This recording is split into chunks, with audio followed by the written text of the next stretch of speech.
স্বাগত নিউজরুম সংলাপে। সঙ্গে আছে আমি ফখরুল ইসলাম। গত ২৪ ঘন্টায় ঘটে যাওয়া খবর ও তার বিশ্লেষণ নিয়ে অনুষ্ঠান। আমাদের সঙ্গে অতিথিরা যুক্ত আছেন আলোচনার জন্য। আমরা শুরুতেই তাদেরকে পরিচয় করে দিতে চাই। আছেন তহিদুল হক, শিক্ষক ও সমাজ বিশ্লেষক, ঢাকা বিশ্ববিদ্যালয়, এবং আছেন খুলনা থেকে যুক্ত হয়েছেন গৌরাঙ্গ নন্দী, সিনিয়র সাংবাদিক, এবং আছেন রাজশাহী থেকে আহমদ শফিউদ্দিন, সিনিয়র সাংবাদিক। আপনাদের তিনজনকেই স্বাগত জানাচ্ছি। এবং আমাদের সঙ্গে রংপুর থেকে যুক্ত হবেন মাহবুব রহমান, সভাপতি রংপুর প্রেস ক্লাব। আমরা আলোচনা শুরু করব, তবে তার আগে আজ প্রকাশিত কয়েকটি পত্রিকা আমার হাতে রয়েছে, সেগুলোর শিরোনামগুলো একটু শুরুতেই জানিয়ে দিতে চাই সবাইকে। বাংলাদেশ প্রতিদিন প্রধান শিরোনাম করেছে কোথাও নেই নিয়ন্ত্রণ, 10 জেলায় সংখ্যালঘুদের বাড়ি মন্দিরে হামলা, ইউপি ভোটে সরকার দলীয় ও বিদ্রোহী প্রার্থীরাই সংঘর্ষে লিপ্ত, রাষ্ট্র সরকার ও ব্যক্তি বিশেষের বিরুদ্ধে চলছে বিকৃত সাইবার যুদ্ধ, ই কমার্স ব্যবসার নামে হাজার হাজার কোটি টাকা উধাও, নিত্যপণ্যের ঊর্ধ্বগতিতে অসহায় ক্রেতা, সরকারে বেড়েছে আমলা নির্ভরতা, এখনও শৃঙ্খলা ফেরেনি গণপরিবহনে। বেশ কয়েকটি বিষয় নিয়ে প্রধান শিরোনাম করেছে কোথাও নেই নিয়ন্ত্রণ। সংখ্যালঘু নির্বাচন, ইউপি নির্বাচন এবং সাইবার যুদ্ধ, একই সঙ্গে ই কমার্স এবং আমলা নির্ভরতা, গণপরিবহন, বেশ কয়েকটি বিষয় নিয়ে আসলে প্রধান শিরোনাম করেছে বাংলাদেশ প্রতিদিন।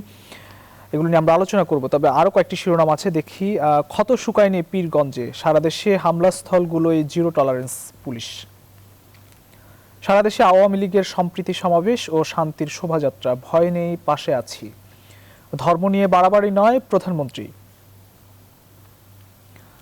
নিরাপত্তা নিশ্চিত করুন হিন্দু সম্প্রদায়ের, অ্যামনেস্টি ইন্টারন্যাশনালের আহ্বান। আজ পবিত্র ঈদে মিলাদুন্নবী, এবং আরও বেশ কয়েকটি শিরোনাম রয়েছে অপর পৃষ্ঠায়। পিএসসির প্রশ্ন ফাঁস করলেই 10 বছরের কারাদণ্ড, কঠোর ব্যবস্থা নিতে স্বরাষ্ট্রমন্ত্রীকে প্রধানমন্ত্রীর নির্দেশ, মন্ত্রিপরিষদ সচিব জানালেন। মোটামুটি এই ছিল বাংলাদেশ প্রতিদিনের শিরোনাম। আমরা একটু কালের কণ্ঠ দেখে আসতে চাই। কালের কণ্ঠ শিরোনাম করেছে 6 মাসে 3,000 কোটি টাকার সোনা এনেছেন যাত্রীরা চট্টগ্রাম বিমানবন্দর দিয়ে, এবং প্রধানমন্ত্রী বললেন ধর্ম নিয়ে বাড়াবাড়ি বন্ধ করুন। টিকে থাকতে বাংলাদেশের 153, স্কটল্যান্ডের 2-2। আজ পবিত্র ঈদে মিলাদুন্নবী, এবং অপর পেজে শিরোনাম রয়েছে চালে আর্সেনিক কমানো সম্ভব, আয়রন প্রয়োগে দূর হবে ক্যাডমিয়াম। গ্রেফতার 38 জন কারাগারে, ক্ষতিগ্রস্তরা তাঁবু মন্দিরে। আগুনে পুড়ে গেছে ঘরবাড়ি, তাই এমন তাঁবুতে 2 দিন ধরে বাস করছেন রংপুর পীরগঞ্জের মাঝিপাড়ার অনেক বাসিন্দা, এখনো মানবতার জীবনযাপন করছেন। মাগুরায় 4 খুন, গোষ্ঠী দ্বন্দ্বের সঙ্গে রাজনীতিও আছে, সহিংসতার বিরুদ্ধে সোচ্চার দেশ। এখনো সহিংসতার বিরুদ্ধে সারা দেশে মিছিল সমাবেশ চলছে। এবং ডেইলি সানের শিরোনাম একটু দেখে আসতে চাই। ডেইলি সান প্রধান শিরোনাম করেছে government takes hard line on perpetrators, 450 arrested over attacks on Hindus. Awami League to do everything to protect Hindus. Prime Minister urges all not to cross limit on religion. মোটামুটি এই ছিল পত্রিকাগুলোর শিরোনাম। আমরা আলোচনায় ফিরতে চাই। আমরা কোথাও নিয়ন্ত্রণ নেই, 10 জেলায় সংখ্যালঘুদের বাড়ি ঘরে মন্দিরে হামলা, এবং ক্ষত শুকায়নি পীরগঞ্জে, সারা দেশে হামলাস্থলগুলো জিরো টলারেন্সে পুলিশ, এবং প্রধানমন্ত্রী বললেন যে ধর্ম নিয়ে বাড়াবাড়ি না করতে। এবং কালের কণ্ঠে আমরা দেখলাম এখনো মন্দির কিংবা তাঁবুতে বসবাস করছেন পীরগঞ্জের বাসিন্দারা। অ্যামনেস্টি ইন্টারন্যাশনাল আহ্বান জানিয়েছেন যে হিন্দু সম্প্রদায়ের নিরাপত্তা নিশ্চিত করার, একই সঙ্গে জাতিসংঘ গত পরশুদিন আহ্বান জানিয়েছেন। জনাব তহিদুল হক স্যার, আপনার কাছেই শুরুতে আসতে চাই। আসলে আমরা একের পর এক যে ঘটনাগুলো দেখলাম, এগুলোর ক্ষত কিন্তু এখনো শুকায়নি। এরই মধ্যে আসলে তাদের নিরাপত্তা নিশ্চিত এবং এই সহিংসতা বন্ধে আসলে এখনই উদ্যোগ নেওয়া উচিত, যেন আর কখনোই বাংলাদেশে এই ধরনের সহিংসতার ঘটনাগুলো না ঘটে। ধর্ম বা বিদ্বেষ ছড়ানো থেকে যেন যারা উগ্রবাদ ছড়াচ্ছে, গুজব ছড়াচ্ছে, তারা যেন বিরত থাকে, এবং তাদেরকে আইনের আওতায় কিন্তু একই সঙ্গে আনা উচিত। এক্ষেত্রে আসলে রাজনৈতিক ঐক্যমতের কথা আমরা বারবারই দেখি, কিন্তু আমরা এখনো পাল্টাপাল্টি অভিযোগ দেখি, যেখানে আসলে নজর দেওয়া দরকার যে কারা এসব ঘটিয়েছে, তাদেরকে কঠোর শাস্তি নিশ্চিত করা দরকার, সেখানে এখনো আমরা পাল্টাপাল্টি বক্তব্য দেখি। রাজনৈতিক ঐক্যমত কতটা দরকার, আপনার কাছে কি মনে হয় জনাব তহিদুল হক স্যার? ধন্যবাদ, এবং সেই সাথে আমার দুজন সম্মানিত সহ আলোচক তাদেরকে ধন্যবাদ জানাচ্ছি। এই মুহূর্তে যারা আমাদের কথা শুনছেন তাদেরকে তৃতীয় শুভেচ্ছা জানাচ্ছি। দেখুন, এই ঘটনাটি আমরা যেদিন ঘটেছে, হিন্দু ধর্মাবলম্বী মানুষের এই উৎসব, তাদের দুর্গাপূজার উপরে যে হামলা, সহিংসতা, আমরা সেই সময় থেকে নিন্দা জানিয়েছি, এখনো নিন্দা জানাই, এবং এটির বিচার যতদিন পর্যন্ত না হবে ততদিন পর্যন্ত আমরা এটি নিন্দা জানাবো। কারণ যে চেতনাকে কেন্দ্র করে বাংলাদেশের সৃষ্টি, সেই চেতনার সাথে এই ধরনের ঘটনাগুলোর আসলে কোনো আমরা মিল খুঁজে পাই না। আমরা যদি আমাদের এই বাংলাদেশ সৃষ্টির পেছনের যে ইতিহাস এবং আমরা স্বাধীনতা পরবর্তী সময় যে বাংলাদেশ দেখব বলে আমরা প্রত্যাশা করেছি বা দেখতে চেয়েছি, সে অসাম্প্রদায়িক ভাবনার লালন আমরা আসলে এখন আর করতে পারছি না। কারণ আমি মনে করি যে অসাম্প্রদায়িক যে ভাবনা, সেটি এক ধরনের শক্তি, এক ধরনের আদর্শিক ধারা। এটি অনেক সময় অনেকের পক্ষে ধারণ করাও কিন্তু অনেক মুশকিল। কারণ একজন ব্যক্তি যদি আদর্শিক ধারা, আদর্শিক ভাবধারার মধ্যে দিয়ে নিজে পরিচালিত না হয়, বা যেমনটি আপনি বলছিলেন যে আসলে আমাদের এই সহিংসতা, সম্প্রদায়গত সহিংসতা বা সাম্প্রদায়িক সহিংসতা যেভাবে আমরা বলি, এইগুলোকে বন্ধ করার জন্য এবং এই ধরনের ঘটনাগুলোর পুনরাবৃত্তি যাতে না ঘটে, সেক্ষেত্রে আমাদের রাজনৈতিক শক্তির ঐক্যবদ্ধ ভাবে মানে একত্রিত হওয়া প্রয়োজন। কিন্তু রাজনৈতিক দলগুলো এই ক্ষেত্রগুলোতে কতটা ঐক্যবদ্ধ হয়ে দায়িত্ব পালন করবে বা একসাথে তারা এই বিষয়গুলোকে মোকাবেলা কতটা করবে, সেক্ষেত্রে আমরা খুব একটা বেশি মানে আস্থাশীল হতে পারি না, আমরা বিশ্বাস রাখতে পারি না। কারণ আমরা দেখি আমাদের রাজনৈতিক দলগুলোর প্রতিদিন আমরা গণমাধ্যমে যে পরস্পর যে দোষারোপ বিভিন্ন বিষয়গুলোতে, যারা যে পরস্পর দোষারোপের দোষারোপকে এখন তারা সংস্কৃতির পর্যায়ে নিয়ে গিয়েছে, এবং এটি এমন একটি অবস্থায় দাঁড়িয়েছে যে প্রতিদিন একটি, বিশেষ করে বড় যে দুটি দল, তারা এক দল আর এক দলের সম্পর্কে কিছু না বললে মনে হচ্ছে আজকে তাদের রাজনীতি হলো না। এই যে একটা অবস্থা দাঁড়ালো, দোষারোপের একটি রাজনীতি, যখন কোন একটি দেশে রাজনৈতিক অঙ্গনের দোষারোপের রাজনীতি চলবে, রাজনৈতিক দলগুলোর মধ্যে বিভেদ থাকবে, তখন কিন্তু এই অপশক্তি সবসময় মাথাচাড়া দিয়ে উঠবে। এখন সেই অপশক্তিকে আপনি নানাভাবে সংজ্ঞায়িত করতে পারেন, নানাভাবে তাকে ব্যাখ্যা করতে পারেন। তবে আমি এখানে যেটি বলতে চাই, সবসময় আমরা আমাদের দেশে, আমি শুরুতেই বলি যে শুধু বিশ্ববিদ্যালয়ের শিক্ষক হিসাবে না, এই দেশের একজন নাগরিক হিসাবে আমি এই যে সংখ্যালঘু সংখ্যাগুরু এই শব্দগুলোর একেবারে বিপক্ষে। একটি দেশের নাগরিক, সেক্ষেত্রে আবার সংখ্যালঘু সংখ্যাগুরু এই সমস্ত ব্যাপারগুলো আমাদের কিন্তু যেটা হয় যে আপনি যদি মানে সংখ্যার ভিত্তিতে, ধর্মের ভিত্তিতে কোনো একটি জনগোষ্ঠীকে সংখ্যা মানে গুরু বলেন অথবা সংখ্যাগরিষ্ঠ বলেন, তখন যেটি হবে তার মধ্যে একটা মানে মনস্তত্ত্ব তৈরি হবে যে যে সংখ্যালঘু যে আছে, সংখ্যায় যে কম আছে, তাকে দমিয়ে রাখা, নির্যাতন করা, নিপীড়ন করা, এর একটা মনস্তাত্ত্বিক চাহিদা তৈরি হয়ে যায় বা একটা মনস্তাত্ত্বিক কাঠামো তৈরি হয়ে যায়। আমাদের দেশে কোনো কোনো ক্ষেত্রে আমরা সেই বিষয়টিও কিন্তু আমরা লক্ষ্য করছি।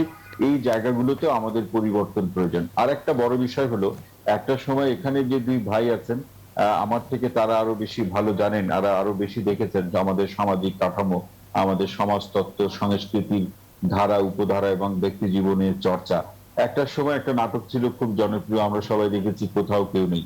এই ঘটনার পরে আমার কাছে যে প্রশ্নটি জেগেছে যে আমাদের দেশে যে 10টি জেলায় অসংখ্য পূজা মণ্ডপে হামলা হয়েছে, প্রতিমা ভাঙচুর হয়েছে, সেখানে কি আমাদের কেউ কি ছিল না যে একজন ব্যক্তি এসে এটি প্রতিরোধ করতে পারো? সে হয়তো এটি নাই থামাতে পারবে, কিন্তু সে এসে যদি বলতে পারতো যে আসলে তোমরা এটি করো না, বা এটি প্রতিরোধ করার চেষ্টা করতো শুভবুদ্ধির মানুষগুলোকে নিয়ে, তাও কিন্তু আমরা দেখতাম। তার মানে আমরা দেখতে পাচ্ছি যে আমার দেশে এখন 16-17 কোটি মানুষ আছে, এবং আরো বেশি। বাংলাদেশের প্রকৃত জনসংখ্যা কত কেউ জানে না, আমি একটা পরিসংখ্যানিক হিসের ভিত্তিতে বলছি। তো সেখানে কিন্তু আমরা আমাদের জনসংখ্যা পেয়েছি প্রচুর, কিন্তু আমরা কিন্তু নাগরিক পাচ্ছি না। নাগরিকের সাথে দায়িত্ববোধ, নাগরিকের সাথে আদর্শিক ভাবধারা, নাগরিকের সাথে সুস্থ সংস্কৃতির চর্চার একটা সম্পর্ক রয়েছে। আরেকটি সম্পর্ক হলো একজন নাগরিকের সাথে শুভ বুদ্ধির যে বিষয়গুলো, যে কাজগুলো, যে চিন্তাগুলো, যে ধারণাগুলো একটি সমাজকে, একটি দেশকে, দেশের মানুষকে সামনের দিকে এগিয়ে নিয়ে যাবে, সেই বিষয়গুলোতে নাগরিকদের সবসময় আগ্রহ থাকে, এবং যে কোনো অশুভ শক্তির বিরুদ্ধে তারা একত্রিত হয়ে কিন্তু সংগ্রাম করে। কিন্তু আমাদের এখানে এই জায়গাটির আমরা যথেষ্ট ঘাটতি অনুভব করছি। আর আপনি যখন দেখবেন যে হামলাগুলো যখন হয়েছে, কুমিল্লায় বলুন, রংপুরে বলুন, চট্টগ্রামে বলুন, নোয়াখালীতে বলুন, এবং এই জায়গাগুলোতে আপনি দেখবেন এখনই কিন্তু গতকাল থেকে আমরা পরস্পর দোষারোপের জায়গাটি মানে আমরা দেখছি, আমরা লক্ষ্য করছি, তাতে হয় কি এই ধরনের অপরাধগুলো যারা করে তাদের সাহস আরো বেড়ে যায়, তারা এই ধরনের অপরাধগুলোর পুনরাবৃত্তি ঘটতে থাকে। এবং একটা চক্র তো আছে, আমাদের রাজনীতিতে একটা অশুভ শক্তি আছে, এবং সেই অশুভ শক্তি হলো স্বাধীনতার পরবর্তী সময় স্বাধীনতার যুদ্ধে যারা পরাজিত শক্তি, তারা এই দেশের রাজনীতিতে সক্রিয় হয়েছে, তারা ক্ষমতায় গিয়েছে, তারা মন্ত্রী হয়েছে, তারা গাড়িতে পতাকা লাগিয়ে তারা দাপটের সাথে ঘুরেছে। সেই শক্তি কিন্তু এখনো মানে তাদেরকে নিয়ন্ত্রণ করা যায় নাই, বা সেই শক্তিকে এখনো মানে তাদের যে কাঠামো, তাদের যে অর্থনৈতিক ভিত্তি, তাদের রাজনীতিতে অবস্থান, এই বিষয়গুলোকে কিন্তু আসলে নিয়ন্ত্রণে আনা সম্ভব হয় নাই। বরং তারা বিভিন্ন সময় অশুভ শক্তিগুলোকে জাগ্রত করে দেয়, এর পিছনে অর্থলগ্নি করে এবং দেশীয় এবং বিদেশি বিভিন্ন চাপ তৈরি করে দেশের মধ্যে, যাতে একটা অস্থিরতা তৈরি হয়। আসবো আপনার এই কাছে। জায়গাতে এখন যেটি সকলেরই আমাদের আসলে এগিয়ে আসা প্রয়োজন, যার যার জায়গা থেকে আমাদের প্রতিবাদ করা প্রয়োজন। জি, ধন্যবাদ। আসবো আপনার কাছে, থাকুন। জনাব গৌরাঙ্গ নন্দী, আপনার কাছে একটু আসতে চাই। আমরা রংপুরেও যাব, রংপুর পীরগঞ্জের পরিস্থিতি আমরা জানবো। আমাদের সঙ্গে মাহবুবুর রহমান যুক্ত হবেন হয়তো কিছুক্ষণের মধ্যে। আমরা জনাব গৌরাঙ্গ নন্দী, আপনার কাছে একটু আসতে চাই। এই যে রাজনৈতিক সংস্কৃতি বা দোষারোপের সংস্কৃতির কথা আমরা যেটি তৌহিদুল হক স্যারও বললেন যে আসলে সেটি থেকে আমরা এখনো বেরিয়ে আসতে পারিনি, অন্তত আপনি একেবারে মাঠ পর্যায়ে আপনি নিশ্চয়ই দেখেন বা সংবাদও আপনি কাভার করেন, কিন্তু রাজনৈতিক যে ঐক্যমত সেটি আসলে কতটা জরুরি বলে আপনার কাছে মনে হয়? কারণ আপনারা একদম সরাসরি সেই বিষয়গুলো আপনারা লক্ষ্য করেছেন। সারা বাংলাদেশে যে সহিংস ঘটনাগুলো ঘটেছে হিন্দু ধর্মাবলম্বীদের উপর বা মন্দিরে, সেটি। আমাদের সঙ্গে এর মধ্যে মাহবুবুর রহমান যুক্ত হয়েছেন, আপনাকে স্বাগত জানাচ্ছি। আপনার কাছে আসবো, নিশ্চয়ই আমরা গৌরাঙ্গ নন্দীর কাছ থেকে উত্তরটি নিয়ে আসি। ধন্যবাদ আপনাকে। আপনি যে কথাটি বলেছেন খুবই যথার্থ, যে রাজনৈতিক ঐকমত্য প্রয়োজন। বিষয়টি হচ্ছে, যদি একটু ভিন্নভাবে দেখার চেষ্টা করি, সেটি হলো যে এটা কিন্তু একেবারে নতুন কোনো ঘটনা না যে এবারে পূজার দুর্গা পূজাকে কেন্দ্র করে যে হামলা লাগাতার ঘটনা ঘটলো 3 দিন ব্যাপী, এবং তারপরে 2 দিন বিরতি দিয়ে পীরগঞ্জে যে ঘটনাটি ঘটলো, এটি কিন্তু আমাদের দেশে নতুন নয়। নতুন নয় এই কারণে বলছি যে এই ধরনের সাম্প্রদায়িক হামলা ঘটনা আমাদের দেশে কিন্তু আগে অনেক হচ্ছে। সাধারণভাবে নির্বাচনের আগে পরে একটা হামলার একটা রেওয়াজই আছে, যেখানে সংখ্যালঘুদের উপরে আক্রমণ হয়ে থাকে, হয়েছে অতীতে। নিকট অতীতে সবচেয়ে বড় ঘটনা যেটি, সেটি হলো 2001 সালের নির্বাচনোত্তর কালে একেবারে দক্ষিণাঞ্চল সহ সারা দেশের অনেক জায়গায় সংখ্যালঘুদের উপর পরিকল্পিতভাবে আক্রমণ, সহিংস ঘটনা ঘটেছিল। 2014 নির্বাচনের আগেও ঘটনা ঘটেছে। আমি এই কথাগুলি এই কারণেই বলছি, দেখুন, বিশেষ করে 2001 সালের নির্বাচনের পরে যে ঘটনাগুলি ঘটেছিল, সেই ঘটনা নিয়ে তখন যে সরকার ছিল, জোট সরকার, জামাত বিএনপির জোট সরকার, সেই সরকারের প্রতি আমরা অঙ্গুলি নির্দিষ্ট করেছিলাম। এবং আওয়ামী লীগ সরকার ক্ষমতায় আসার পরে এটি নিয়ে কিন্তু একটি তদন্ত কমিশন হয়েছিল। কিন্তু প্রশ্নটি হচ্ছে, আমরা ওই ঘটনার কোনো কি বিচার আজও পর্যন্ত দেখেছি? কোনো অপরাধী কি চিহ্নিত হচ্ছে? রামুতে এত বড় একটা ঘটনা ঘটলো, এবং প্রতিটি ঘটনার উৎস ওই কি ফেসবুক, সামাজিক যোগাযোগ মাধ্যমে কে ধর্মের অবমাননা করছে। রামুতে সেই রকম একটি ঘটনাকে কেন্দ্র করে যে সহিংস ঘটনাটি ঘটলো, সেই ঘটনার বিচার কি আমরা করতে পেরেছি? এরকম ভাবে যদি আমি একটা একটা একটা ঘটনার কথা বলি, সেই ঘটনাগুলির মানে বিশ্লেষণ করলে এবং সকলেই জনগণের কাছে খুব স্পষ্টত যে আমরা কোনো ঘটনার কিন্তু বিচার করতে পারি, আমরা কোনো অপরাধী চিহ্নিত করতে পারি। আমরা কি করছি? আমরা শুধু দোষারোপের রাজনীতিটাই করছি। অমুক করেছে, অমুক করেছে, অমুক করেছে। ফাইন, অমুক যদি করে থাকে, সেই অমুককে আমরা কেন ধরে চিহ্নিত করতে পারছি না? সে তো অপরাধ করেছে। আমরা তো বলছি যে সাম্প্রদায়িক এই যে হামলা, মন্দিরে হামলা, সংখ্যালঘু সম্প্রদায়ের সদস্যদের উপরে যে হামলা, সে হামলা তো আমরা বলছি অপরাধ। যদি আমরা অপরাধ বলে থাকি, সেটি আমরা যদি মনে করি যে এই কাজটি করা উচিত না, তাহলে রাষ্ট্র হিসেবে, সরকার হিসেবে, নাগরিক, জনপ্রতিনিধি হিসেবে আমরা যারা কথা বলছি, আমরা যারা বলছি, এই যে আজকে আমরা যারা বলছি আমরা পাশে আছি, পাশে আছি বললে তো চলবে না। পাশে আছি, আপনি কেমন পাশে আছেন? এবারে পূজাকে কেন্দ্র করে যে ঘটনাটি ঘটলো একটি ধর্মগ্রন্থ কোরআন শরীফে অবমাননা করা হচ্ছে। কোথায় পাওয়া গেছে? একটি মন্দিরে, যে মন্দিরটি শুধুমাত্র এইবারে পূজার জন্য যে মন্দিরটি তৈরি করা হয়েছিল। ওই সময় রাতে কেউ ছিল না। পরের দিন সকালে যখন উদ্ধারের ঘটনাটি ঘটলো এবং উদ্ধারের ঘটনাটি একজন সচিত্রভাবে লাইভ করলো, ফেসবুকে লাইভ করলো, ওই ঘটনাটি, হামলার ঘটনাটি ঘটলো, এই ঘটনাটি 7টার দিকের ঘটনা। ওই অদূরে একজন জনপ্রতিনিধির বাড়ি ছিল, তিনি এলেন 9টার পরে। তার মানে কি, ওই জনপ্রতিনিধি ঘটনাটি ঘটলো 2 ঘন্টা পরে উনি জানতে পারলেন, যেখানে যতদূর মানে মানে একেবারেই কম দূরত্বে, যেখানে তার বাড়ি থেকে ওই মন্দিরটি দেখা যায়, এরকম একটি জায়গায়। কিন্তু আমরা সকল কিছুর দায় এড়ানোর আসলে চেষ্টা করছি, আমরা বলার চেষ্টা করছি, আমরা কিন্তু যথাযথভাবে অপরাধীকে অপরাধী হিসেবে চিহ্নিত করে বিচারের আওতায় আনার চেষ্টা করছি। সমস্যাটি হচ্ছে সেখানে। আসবো আপনার কাছে। আমরা একটু মাহবুবুর রহমান আমাদের সঙ্গে যুক্ত হয়েছেন, আপনাকে স্বাগত জানাচ্ছি, রংপুর প্রেস ক্লাবের সভাপতি।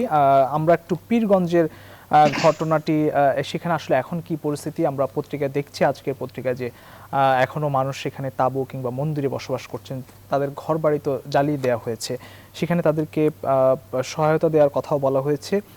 সেটি আসলে অগ্রগতি কত দূর এবং সেখানকার যে থমথমে পরিস্থিতি সেটি কি অবস্থা এখন, যদি আপনি সংক্ষেপে যদি একটু বলেন। হ্যাঁ, আপনাকে ধন্যবাদ।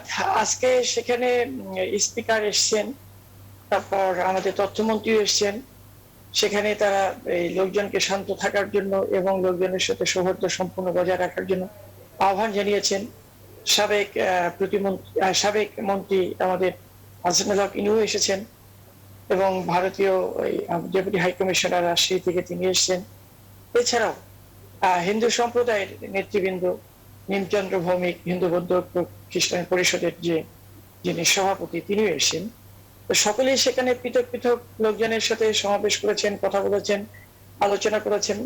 সকলেই সবার কাছে আহ্বান জানিয়েছেন যে যেন তারা সৌহার্দ্যপূর্ণ সম্প্রীতি বজায় রাখে এবং পরস্পরকে সহযোগিতা করে। এখানে আশ্রয়, যারা গত রোববারের ঘটনায় আশ্রয়হীন হয়ে পড়েছেন, তাদের জন্য সেখানে জেলা প্রশাসনের পক্ষ থেকে তাঁবু সরবরাহ করা হয়েছে। তবে বেশিরভাগ পরিবারই তাদের পোড়াভিটার ভিতরেই তারা সেখানে কোনো রকমে ঠাঁই নিয়েছেন, তাদের সর্বশেষ পড়ে যাওয়া বাড়িঘরের সম্পদটুকু রক্ষা করার জন্য। আর এখানে শুধু 2টি কি 3টি পরিবার তাঁবুর নিচে বসবাস করছেন। আজকে জেলা প্রশাসনের পক্ষ থেকে স্পিকার সেখানে ঘর নির্মাণের জন্য টিন এবং নগদ অর্থ বিতরণ করেছেন। গত 3 দিন ধরে জেলা প্রশাসনের উদ্যোগে এবং সেখানে হিন্দু সম্প্রদায়ের সংগঠনগুলোর মাধ্যমে সেখানে দুপুরে বা রাতে রান্না করা খাবার, শুকনো খাবার বিতরণ করা হচ্ছে। পর্যাপ্ত পরিমাণ পুলিশ, বিজেপি, র্যাব এবং বিভিন্ন গোয়েন্দা সংস্থার লোকজন এলাকাটি ঘিরে রেখেছে, সার্বক্ষণিক নজরদারিতে রাখছে। এ পর্যন্ত প্রায় 43 জনকে গ্রেপ্তার করা হয়েছে। আর সর্বশেষ যে ঘটনাটি, যে পরিতোষ সরকার, যে ছেলেটি এই ফেসবুকে স্ট্যাটাস দিয়েছিল, তাকে গ্রেপ্তার করেছে জয়পুরহাট থেকে গত রাতে রংপুরের পুলিশ, এবং সে আজকে ম্যাজিস্ট্রেট আদালতে 164 ধারা জবানবন্দিতে সে তার দায় স্বীকার করেছে। স্বীকার করে তাকে জেল হাজতে পাঠানো হয়েছে এবং অন্যান্য আসামিদের জেল হাজতে পাঠানো হয়েছে। তবে সবচেয়ে এখানে একটা বিস্ময়কর বিষয় আমার কাছে মনে হয়েছে, যে ঘটনা ঘটেছে, এখানে রিলিফ প্রোগ্রাম হচ্ছে, সেখানে মানুষকে আশ্রয় দেওয়া হচ্ছে, খাবার দেওয়া হচ্ছে, কিন্তু এটি তো শেষ না। রোববারের ঘটনা ঘটলো, ফেসবুক স্ট্যাটাসের বিষয়টা প্রশাসনের নজরে আসলো বেলা 12টায়। সারাদিন প্রশাসন সেখানে কি করলো? বেলা 12টায় এখানে নজরে আসলো, সন্ধ্যার দিকে এটা সারাদিন ভর লোকজন এটা নিয়ে পুলিশকে এটা অভিযোগ জানিয়েছিল, বীরগঞ্জ থানা পুলিশকে, এবং সেখানে ইউনিয়ন পরিষদকে অভিযোগ জানিয়েছিল, উপজেলা পরিষদকে অভিযোগ জানিয়েছিল। কিন্তু তারা কি করলেন? তারা যে ছেলেটি ফেসবুকে স্ট্যাটাস দিয়েছিল তার বাড়িতে পাহারা বসালেন, তার বাড়িটা পাহারা দিলেন। কিন্তু সেখানে প্রশাসন হিন্দু পল্লীতে যে সমস্ত হিন্দু পাড়া আছে, যে সমস্ত সংখ্যালঘু সম্প্রদায়ের বসবাস যেগুলো এলাকায়, সেগুলো এলাকায় তারা নজরদারি করবেন না।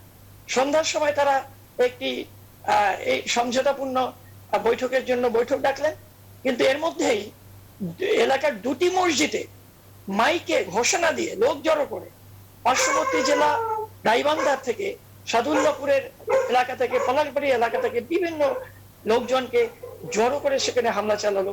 পুলিশ কি একটু সতর্ক হলে এই হামলা এড়ানো যেত না? জি, বা বুঝতে এখানে পেরেছি। উপজেলা প্রশাসন কি এড়ানো যেত না? এবং হামলাকারী যেটা ধরন আজকে আমরা দেখেছি, শুনেছি, আমি আজকে সরেজমিনে সেখানে গিয়েছিলাম, যে তারা পেট্রোলের জেরিকেন নিয়ে এসেছিল, পেট্রোল নিয়ে এসেছিল, তারা লাঠি সোটা নিয়ে এসেছিল, তারা বাড়ি বাড়ি খুঁজে খুঁজে এলাকায় এসে বিভক্ত হয়ে, আলাদা আলাদা অংশে বিভক্ত হয়ে তারা বাড়ি বাড়িতে গিয়ে লুটপাট করেছে, তারপর আগুন জ্বালিয়ে দিয়েছে। এবং সেখানে আমরা শুনেছি জি, আজকে আমরা আসবো আপনার কাছে। সেখানে আমরা আরো আলোচনা করব, আমরা আসবো আপনার কাছে। আমরা একটু রাজশাহী থেকে আমাদের সঙ্গে যুক্ত আছেন আহমদ শফিউদ্দিন, আপনার কাছে একটু আসতে চাই। আমরা এই যে সহিংসতা আমরা দেখলাম, আসলে সাম্প্রদায়িক যে সহিংসতা, হিন্দু ধর্মাবলম্বী বা যে মন্দিরে যে সহিংসতা ঘটনাগুলো দেখলাম, একই সঙ্গে আসলে যে এই ধরনের সংঘর্ষের ঘটনাগুলো আমরা যেটি তহিদুল হক স্যারও বলে থাকেন যে ইউনিয়ন পরিষদ নির্বাচনকে ঘিরেও আমরা দেখি যে এই ধরনের সংঘর্ষের ঘটনা। আজকে বাংলাদেশ প্রতিদিনের যে শিরোনাম, কোথাও নেই নিয়ন্ত্রণ, রাষ্ট্র, সরকার ও ব্যক্তিবিশেষের বিরুদ্ধে চলছে বিকৃত সাইবার যুদ্ধ। তবে ইউনিয়ন পরিষদে দ্বিতীয় ধাপের যে নির্বাচন চলছে, সেই নির্বাচনকে ঘিরেও অনেক সময় হত্যাকাণ্ডের ঘটনা দেখি আমরা, সংঘর্ষকে কেন্দ্র করে সংঘর্ষে লিপ্ত হন বিদ্রোহী প্রার্থীরাই সবচেয়ে বেশি, সরকার দলীয় বিদ্রোহী প্রার্থীরাই বেশি সংঘর্ষে লিপ্ত হন। এই ধরনের ঘটনাগুলো দেখে এখন আসলে কি অবস্থা? আপনি রাজশাহীতে আছেন, সেখানে ইউপি নির্বাচনকে ঘিরে উত্তাপ কেমনটা দেখছেন আপনি? সংঘর্ষের ঘটনাগুলো আসলে কতটা মনে হচ্ছে আপনার কাছে? দেখুন, আসলে এই যে সাম্প্রদায়িকতা কিংবা আমি বলবো যে ধর্মীয় সংঘাত এবং কখনো কখনো জাতিগত সংঘাত, এটা নিয়ে তো অতীতে অনেক গবেষণা হয়েছে, কাজ হয়েছে, প্রায় 100 বছর ধরে কম বেশি কিন্তু উপমহাদেশে এটা একটা এই সমস্যা চলছেই। কিন্তু ঠিক সেইভাবে এটিকে মোকাবেলা করবার জন্য কখনো রাজনৈতিক শক্তিগুলি কতটা কাজ করেছে সেটাই সন্দেহ। যে প্রশ্নগুলি এসেছে আপনাদের এই আলোচনা, আর বাস্তবতা যে আমার নিজের দুঃখ লাগে, বেদনা লাগে এবং ক্ষমা প্রার্থনা করতে ইচ্ছা হয় যাদের প্রতি শরীরে যাদের আঘাত লেগেছে, যাদের হৃদয়ে আঘাত লেগেছে এবং যারা সম্পদ খুইয়েছে। এই হৃদয়ের আঘাতটা কিন্তু খুবই বড় বিষয়। আমরা অন্যান্য দেশে আমাদের বন্ধুরা যারা সংখ্যালঘু হয়ে আছেন, তারা সেটা খুব মর্মে মর্মে উপলব্ধি করেন, কি পশ্চিমা বিশ্বে, কি উপমহাদেশে। তো আমি যেটা বলতে চাই যে এইগুলো কিন্তু উপসর্গ। আজকে ইউনিয়ন পরিষদ বলুন বা ভোটের রাজনীতি বলুন কিংবা জমি দখল বলুন কিংবা অন্য কোনো উদ্দেশ্যে বলুন, সরকারকে বিব্রত করে বলুন বা সরকারের ভেতরের লোক বলুন কিংবা আশেপাশের দেশের কোনো রাজনৈতিক প্রতিচ্ছবি বলুন, এগুলো কিন্তু মূল রোগের উপসর্গ। আমরা যে এই কাজটি কি কখনো ভাবছি যে এটার স্থায়ী সমাধানের জন্য? এটা তো আসলে হিংসা বিরুদ্ধে আপনার অহিংসার লড়াই, এটা হচ্ছে ঘৃণার বিরুদ্ধে ভালোবাসার লড়াই। আমরা তো চারিদিকে বারুদ, ঘৃণার বারুদ ছড়িয়ে রেখেছি। সাধারণ মানুষ, দুঃখী মানুষ, সবকিছু হারানো মানুষ তো ধর্মকে নিয়ে আঁকড়ে থাকে বুকে, কিন্তু তাদেরকে ব্যবহার করছি আমরা। এই 3টি দেশই কি আমরা ব্যবহার করছি না? কিন্তু দায়িত্ব ছিল আমার, দায়িত্ব ছিল আপনার। আমরা যারা নিজেদের শিক্ষিত বলে দাবি করি, সচেতন নাগরিক বলে দাবি করি, সুশীল সমাজ বলে দাবি করি, বুদ্ধিজীবী বলে দাবি করি, সম্পূর্ণ ব্যর্থতা তো আমাদের। আমরা কি সরকারের উপর সেই চাপ তৈরি করতে পেরেছি? সরকার তো আমাদের নিয়ে। সরকারের কি কোনো রাষ্ট্রীয় শিক্ষানীতি রয়েছে? ভালোবাসার রাজনীতি কি করে আসবে? সরকারের কি কোনো সাংস্কৃতিক নীতি রয়েছে? কি করে আমি সেই তরুণ ছোট বয়স থেকে তার বুকে ভালোবাসার আসবো আপনার কাছে। সেই পরশ জাগিয়ে দেব? আমি মনে করি একটি কথা বলে আমি এখানে শেষ করতে চাই এই পর্বে, যে দেখুন 1964 সালে কিন্তু সিঙ্গাপুরে ব্যাপক দাঙ্গা হয়েছিল চীনাদের সাথে মালয় মুসলিমদের। এবং তার 33 বছর পরে তারা কিন্তু 1997 সালে রেশিয়াল হারমোনি ডে পালন করছে। সেই দিন তারা সকল স্কুলে প্রায় এক সপ্তাহ ধরে আলোচনা করে, এটার ক্ষতিকর দিক নিয়ে তারা আলোচনা করে যে কি করে সম্প্রদায়ের মধ্যে সংঘাত, কত জি জাতির নিশ্চয়ই ক্ষতি এসব করতে পারে। সহিংসতার বিরুদ্ধে আমাদেরকে সামাজিকভাবে যেমন ঐক্যবদ্ধ হতে হবে, আমাদের তেমনি সামাজিক আইন কাজ, শৃঙ্খলা স্কুলের পরিস্থিতি নিয়ন্ত্রণেও সিলেবাসে প্রশাসনকে এগুলো এগিয়ে আনতে আসতে হবে। হবে। আসবো আপনার কাছে, আমরা একেবারে শেষ পর্যায়ে রয়েছি, আমরা একটু তৈরি লোকসা আপনার কাছে আসতে চাই। বলা হচ্ছে যে ডিসেম্বরের মধ্যে 5 থেকে 6 কোটি মানুষকে টিকা দেওয়া হবে। এরই মধ্যে 5,88,00,000 টিকা প্রয়োগ সারা দেশে সম্পন্ন হয়েছে। 12 কোটি মানুষকে টিকা দেওয়ার লক্ষ্যমাত্রা নিয়ে এগিয়ে যাচ্ছে বাংলাদেশ, এবং এর আমরা যতটুকু জানি যে আগামী বছর নাগাদ হয়তো সেটি দেওয়া হবে, এবং এই করোনা হয়তো স্থায়ী হবে, এবং সেক্ষেত্রে টিকাও কিন্তু দীর্ঘমেয়াদী টিকার একটি প্রয়োজনীয়তা রয়েছে, এবং উৎপাদনের কথা বাংলাদেশ আগে থেকেই বলছিল। সেই জায়গায় আসলে আমরা কতদূর এগোতে পারছি, আপনার কাছে কি মনে হয়, যদি 2 মিনিটে উত্তর দেন। ধন্যবাদ ফখরুল ইসলাম, আপনাকে অসংখ্য ধন্যবাদ। সময় উপযোগী প্রশ্ন। এটাই আমাদের যে সম্প্রীতির যে সংকটের পাশাপাশি আমাদের তো বেঁচেও থাকতে হবে, আমাদের স্বপ্ন দেখতে হবে। সেই জায়গাতে করোনার এই পরিস্থিতিতে আসলে করোনা থেকে মুক্ত থাকার ক্ষেত্রে স্বাস্থ্যবিধি মানা এবং টিকা গ্রহণ করা, এটি মূলত এই দুটি বিষয় এখনো পর্যন্ত একেবারে বলা যেতে পারে মানে বৈশ্বিকভাবে গ্রহণযোগ্য পন্থা। তো সেক্ষেত্রে টিকা নিয়ে তো আসলে নানা ধরনের বিষয় ছিল, তবে এটিও ঠিক অনেক দেশের আগেই বাংলাদেশ টিকা সংগ্রহ করতে পেরেছে, এটিও ঠিক। আবার আমার টিকা সংগ্রহ করতে গিয়ে আমাদের বেশ কিছু মিশ্র প্রতিক্রিয়াও তৈরি হয়েছে। এখানেও দেখুন, এই যে আমাদের আমাদের সম্প্রীতি যে সংকটের মধ্যে আছে, এক্ষেত্রে রাজনীতিকে যেরকম আমরা দোষারোপ করছি, আমার এই করোনা পরিস্থিতি নিয়ন্ত্রণের ক্ষেত্রেও বা টিকা নিয়েও কিন্তু বাংলাদেশে বহু রাজনীতি হয়েছে। একটা গ্রুপ বলার চেষ্টা করেছে টিকা এই ভুয়া টিকা, বা এটি নিলে আসলে হবে না, কোনো কাজ হবে না, এই নানা ধরনের অপপ্রচার বা গুজব ছড়ানোর চেষ্টা হয়েছে। কিন্তু এই এখন যে অবস্থায় এসে দাঁড়িয়েছে, মানুষ আসলে আমাদের শনাক্তের হার কম, কিন্তু আমি যেটি বলতে চাই যে করোনা আমাদের থেকে বিদায় নিয়েছে এটি বলার কোনো সুযোগ নেই। মানুষ কিন্তু অনেকেই স্বাস্থ্যবিধি মানছে না।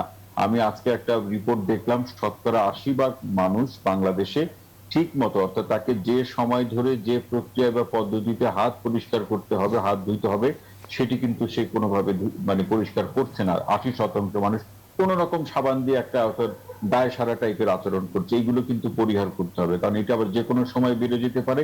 আমরা এখন বলা যেতে পারে দীর্ঘ সময় পরে, প্রায় 18 মাস পরে আমরা সবকিছু খুলে দেওয়া হয়েছে, আমাদের আচরণ ধারা এমন ভাবে থাকবে যাতে এটা আর আমাদের বন্ধ করতে না হয়। আর টিকার প্রসঙ্গ আমরা বারবার বলছি যে আসলে ভারতের সাথে আমাদের টিকার যে চুক্তি, সেই টিকাগুলো তারা দেওয়া শুরু করেছে। 3 কোটি টিকা আসছে, অন্যান্য দেশগুলোতে যে টিকা সহায়তা বৈশ্বিক জুড়ে সেটিও আমরা পাচ্ছি। কিন্তু আমার হাতে একদমই সময় নেই। জি, আমি একেবারে 10 সেকেন্ডে শেষ করছি। আমাদের যে জনসংখ্যা, আমাদের যে চাহিদা, তাতে আমাদের প্রোডাকশনে যেতে হবে। এই কাজটি কিন্তু আমাদের আলোর মুখ দেখানো প্রয়োজন। এটি আমরা এখন প্রত্যাশা করি, আমাদের টিকা আমাদের দেশে উৎপাদন হোক এবং দেশের মানুষকে সেই উৎপাদিত টিকা থেকে দেশের মানুষকে টিকা প্রদান করা হোক। অসংখ্য ধন্যবাদ। আমরা বহুদিন ধরে শুনছি। অসংখ্য ধন্যবাদ। থাকুন আপনি আমাদের সঙ্গে। আমরা একটু খুলনা গৌরাঙ্গ নন্দী যুক্ত আছেন আমাদের সঙ্গে, সিনিয়র সাংবাদিক। আপনার কাছে আসতে চাই। স্বাস্থ্যমন্ত্রী যেটি বলছেন যে 12 থেকে 17 বছর বয়সীদের টিকার কার্যক্রম দ্রুতই শুরু করবেন। পরীক্ষামূলক কার্যক্রম এর মধ্যে শুরুও হয়েছে কিছুদিন আগেই। খুলনা আসলে টিকা কার্যক্রম কেমনটা দেখছেন আসলে সেখানে, সংক্ষেপে যদি 1 মিনিটে শেষ করেন। এখনো পর্যন্ত ওই ধরনের প্রস্তুতির কথা শুনছি, মুখে মুখে অনেক কথাই শুনছি, কিন্তু কার্যত যে সেটি বাস্তবায়ন হবে কিভাবে বা কতদূর হবে, সেই লক্ষণগুলি এখনো ওইভাবে দেখা যাচ্ছে না, করছে না। তবে হ্যাঁ, তারা বলছেন, দাবি করছেন যে তাদের সেই প্রস্তুতি আছে। এখন প্রস্তুতি যদি বাস্তবায়ন যথাযথভাবে করতে পারেন, তাহলেই আমরা সেটা বলবো যে ভালোভাবে করতে পেরেছেন। কিন্তু অতীতেও যতটা যেভাবে বলেছেন তারা, সেভাবে দেখা গেছে যে বাস্তবে সেভাবে কাজটি করতে পারেননি। সেক্ষেত্রে আশঙ্কাই হয় যে প্রস্তুতির কথাটা শুধুমাত্র বুলি সর্বস্ব বা মৌখিক সর্বস্ব কিনা, বা তাদের কথার মধ্যেই সীমাবদ্ধ কিনা, সে ব্যাপারে যথেষ্ট। আমরা হাতে আর একদমই সময় নেই। আমরা একটু আহমদ শফিউদ্দিন আপনার কাছে একটু আসতে চাই। নির্বাচন কেন্দ্রিক আসলে মানুষের স্বাস্থ্যবিধি মানছে কিনা সেটি কেমনটা দেখছেন, এবং টিকা প্রয়োগ বা ব্যবস্থাপনার জায়গাটি নিয়ে যদি আপনি 1 মিনিটে বলেন। আমি তো বলতে চাই যে যাদের কথা আমরা কেউই বলছি না, সেটা হলো আমাদের দেশের যে হাজার হাজার টিকা কর্মী, টিকা অলি, সেই মেয়েরা কিংবা সেই কিছু পুরুষরা একেবারে যে একটা বিপ্লব ঘটিয়ে দিলেন এই টিকাদান কেন্দ্রে। দেখুন তাদের ভূমিকাটা কিন্তু সবচেয়ে বড়, এবং তারা খুব স্কিল, পৃথিবীর কোথাও এই সিস্টেম নাই। এবং আমাদের যে টিকাদানের মধ্যে যে অল্প সময়ের মধ্যে, আগে অনেক সরকারি ব্যর্থতা আছে, কিন্তু এই সাধারণ এদেরকে আমি স্যালুট দিতে চাই। কাজেই সরকার যে উদ্যোগটাই নিক না কেন, সেই মাঠ কর্মীরা কিন্তু তৈরি, এটাই আমাদের সবচেয়ে বড় সফলতা। ধন্যবাদ। থাকুন আপনি আমাদের সঙ্গে। মাহবুবুর রহমান রংপুর থেকে যুক্ত আছেন, প্রেস ক্লাবের সভাপতি। আপনার কাছে আপনার মন্তব্য দিয়ে শেষ করতে চাই, একদম 30 সেকেন্ডের মধ্যে যদি আপনি এক কথা মন্তব্য করেন সংক্রমণ নিয়ে রংপুরের কি পরিস্থিতি এখন? রংপুরে করোনা সংক্রমণের পরিস্থিতিটা কিছুটা কমে গেছে জি, এবং করোনা ডেডিকেটেড হসপিটালে রোগীর সংখ্যা 2-3 জনের বেশি নাই, 100 বেডের হসপিটাল। কিন্তু স্বাস্থ্যবিধির মানার ব্যাপার আমরা যেটা দেখছি যে আসলে এ ব্যাপারে মানুষ উদাসীন। আর যে ভ্যাকসিনেশনের প্রোগ্রামের ব্যাপারে সরকারের স্বাস্থ্য মন্ত্রণালয় যেভাবে বলছেন, টিকা প্রয়োগে আসলে টিকা গ্রহণে আসলে আগ্রহ কেমন সেখানে? না, টিকা গ্রহণে এখন আগ্রহ বেড়ে গেছে, টিকা রেজিস্ট্রেশনের ক্ষেত্রে মানুষের আগ্রহ জি, বেড়ে আমার হাতে গেছে। একদমই আর সময় নেই। অসংখ্য ধন্যবাদ জনাব মাহবুবুর রহমান এবং আহমদ শফিউদ্দিন, গৌরাঙ্গ নদী এবং তহিদুল হক স্যার, আপনাদের চারজনকে আবারও ধন্যবাদ জানাচ্ছি। প্রিয় দর্শক, নিউজরুম সংবাদ এখানেই শেষ করতে হচ্ছে। আবার দেখা হবে আগামীকাল একই সময়। সবাই ভালো থাকবেন, সুস্থ থাকবেন। শুভরাত্রি।